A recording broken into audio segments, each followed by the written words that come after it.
व रामेश्वरजी कोरडे यांचं आगमन झालं आहे. मी संगीता द्यायला आणि शिवकन्याला विनंती करतो की कृपया त्यांचं वर्ष द्यायचं स्वागत करायचं.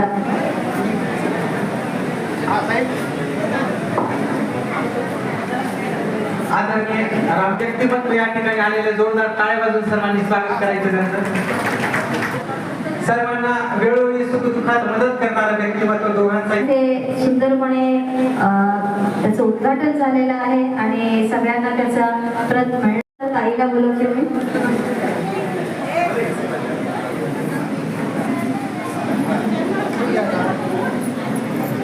आजच्या जी स्मरणिका आहे आपली जी आवडलेली पण नव्हती, पण मी यावेळेस ठरवलं होतं कमाशात निवडून आणायची. त्याच्या मागे भरपूर कारणं होते. एक चिकटांची लेख आणि एक रामनगरची लेख. आमचा स्वाभिमान होता आणि हा पडू द्यायचा नव्हता आणि निवडून आणला आणि हक्काने कामं पण करून घेऊ. आणि ताईंच्या मागे एक जरी असली पण जवायचं गुणगान करायला लागेल, कारण धोंड्याचं महिना आलं द्यायचं कमी जावयांचा खूप सहकार्य आहे लेकीच्या मागे आणि असंच राहू द्या. तुमच्या हातून जास्तीत जास्त समाजसेवा घडो ही परमेश्वरच्या प्रार्थना करते. माझा मेळावा झाला. उद्या परवा आपल्या पाठीमागच्या वाड्यात कंटिन्यू पाणी चालू चेंबरचं ते तुम्हाला येऊ बघायचं.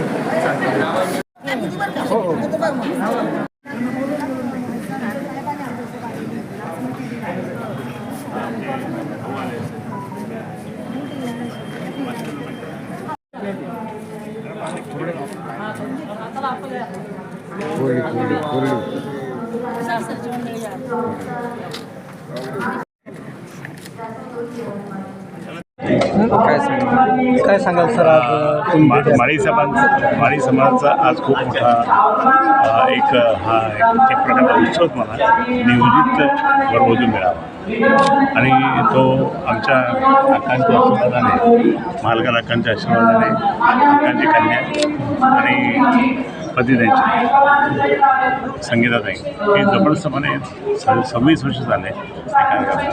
तो योगेश्वरचा लहान होता त्यावेळेसपासून तो त्या ठिकाणी आणि दरवेळेस त्या ठिकाणी ही त्यामुळे अनेक म्हणजे आता कसा समाज पण गरीबच असं काही मोठा नाही होत आणि म्हणून त्याच्यातले आता शोधायला पण ते नोकरीवाले खूप आलेले असतात.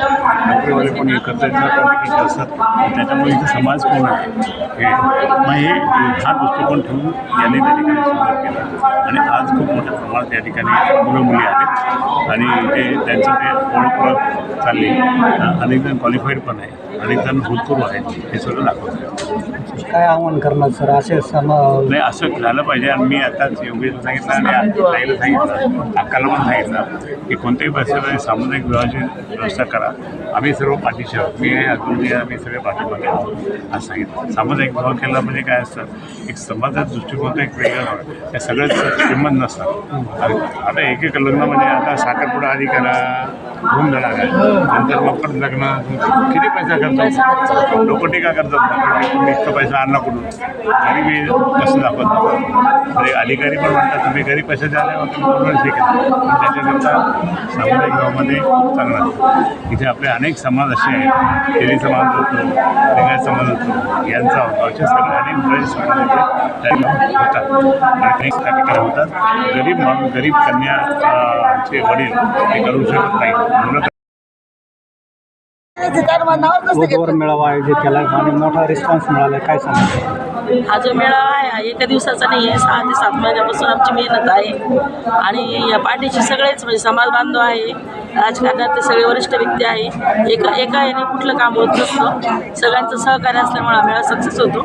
सुरुवातीला आमचे घरचे महानगरपालिकेत होते तर आम्ही घरातून कर्ज काढून तेव्हा मेळावा घ्यायचो. समाजाला कधी काही मागितलं नव्हतं, पण आता समाज होऊन म्हणजे मदत करायला पण तयार आहे. त्यामुळे आम्ही जास्तीत जास्त नोंदणी मोफत पुस्तकांमध्ये म्हणजे वधूवर सूचीची तयार करतो आपण.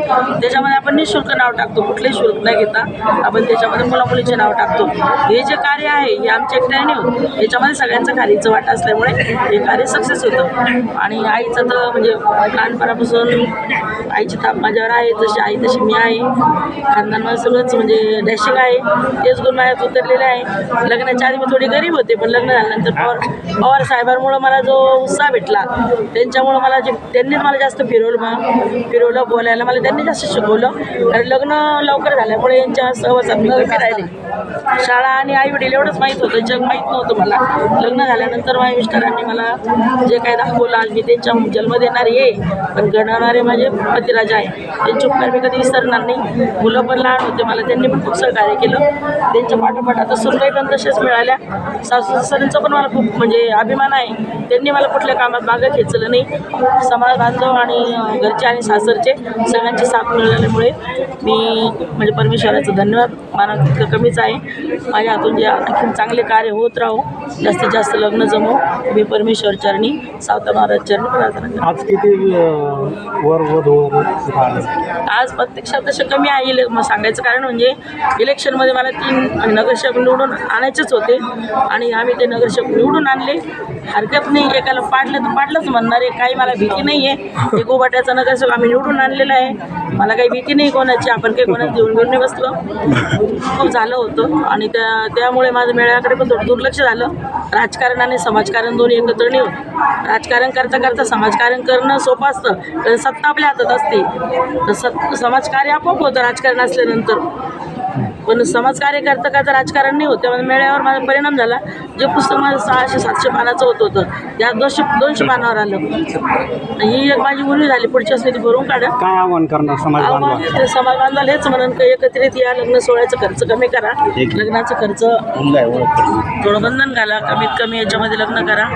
मुला मुलींनी एकमेकांचे विचार सरणीला अनुसरूनच लग्नाला की जोड्या ह्या ईश्वराने बनवलेल्या असतात. त्या पृथ्वीवर ईश्वर जोडलेले असतात. परंतु संगीताताई आणि अष्टपैलू व्यक्तिमत्व योगेशजी पवार, त्यांच्या पत्नी अश्विनीताई, तर यांना सगळ्यांना त्यांनी जे हे माध्यम बनवून कार्य करतायत की या लग्नाच्या गाठी जुळवण्याचं, तर त्यासाठी त्यांना अनुलोमकडून आणि माझ्याकडनं हार्दिक शुभेच्छा देण्यात. मन भरलं नाही अजून. अक्का तुम्ही परत सप्ते करा. परत सप्ते केले तरी अनुदान मला द्यायचं राहतं, पैसे मला द्यायचे राहते आणि द्यायचे जीवन मी सप्ता लागते. म्हणजे तुम्ही मी हे भाजपची पण शिवसेनेचा पण मला ना झाड मोडा वाटत नाही, माखून हाला वाटत नाही आणि भाजपमध्ये राहा वाटतं आणि आज काम करायचं. म्हणजे शिवाय ते काम